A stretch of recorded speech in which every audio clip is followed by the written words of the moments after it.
life, liberty, and the pursuit of happiness. That's a well-known phrase in the United States Declaration of Independence. Yet a recent headline in the Los Angeles Times read, "Americans are becoming less happy, and there's research to prove it." This is not only for America, it's a global trend, as increasingly happiness seems to be eluding us.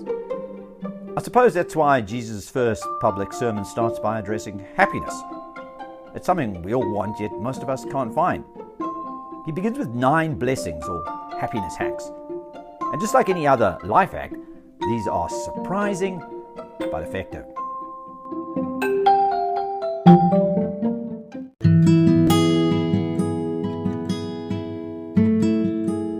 Let's take a look at happiness hack number 1. Happy are the poor in spirit, because theirs is the kingdom of heaven. Matthew 5 verse 3. Now that's a surprising one to start with.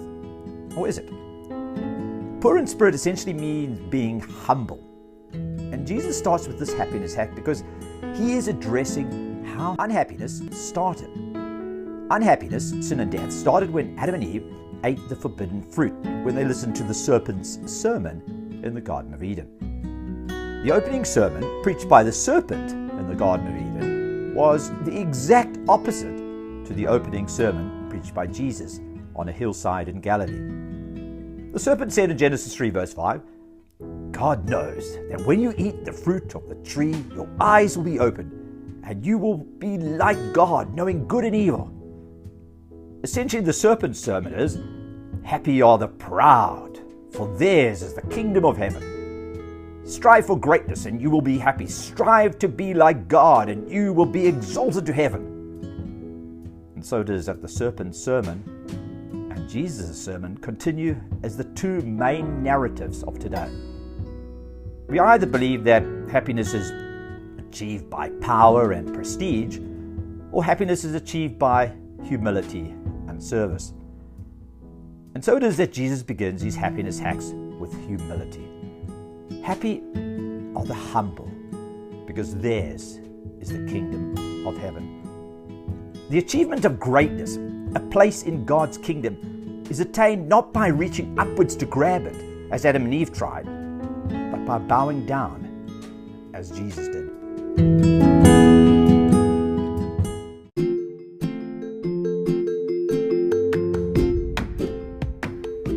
The prophet Micah summarizes everything God wants from us in just 3 things in Micah 6 verse 8.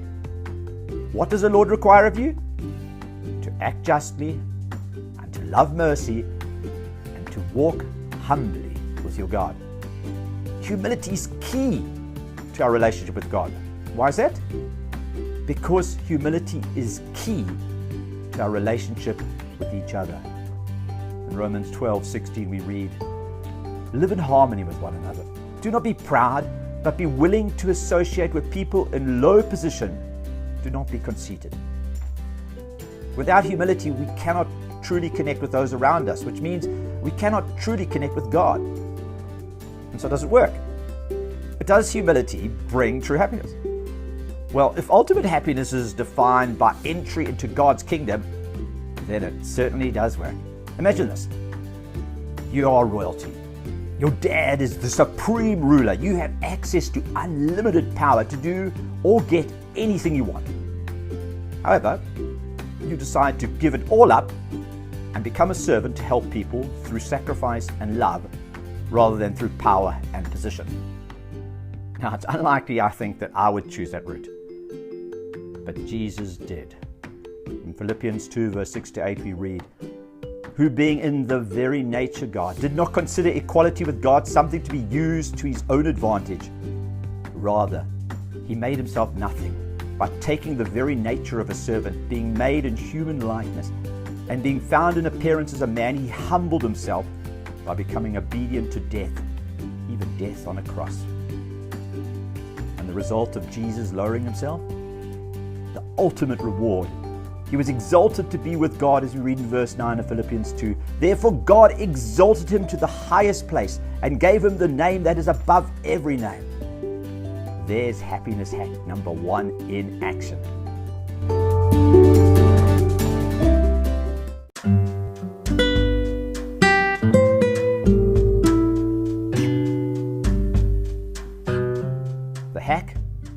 unexpected approach is that lowering results in raising.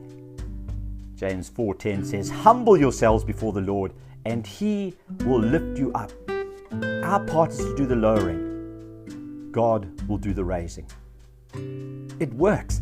It's a divine happiness hack. If you want to be happy, try it. I leave you with Paul's challenge to try today from Philippians 2 verse 3 and 4. Don't be selfish. Don't try to impress others. Be humble, thinking of others as better than yourselves. Don't look out only for your own interests, but take an interest in others too. Give it a try and experience happiness hack number 1. Happy are the poor in spirit, because theirs is the kingdom of heaven.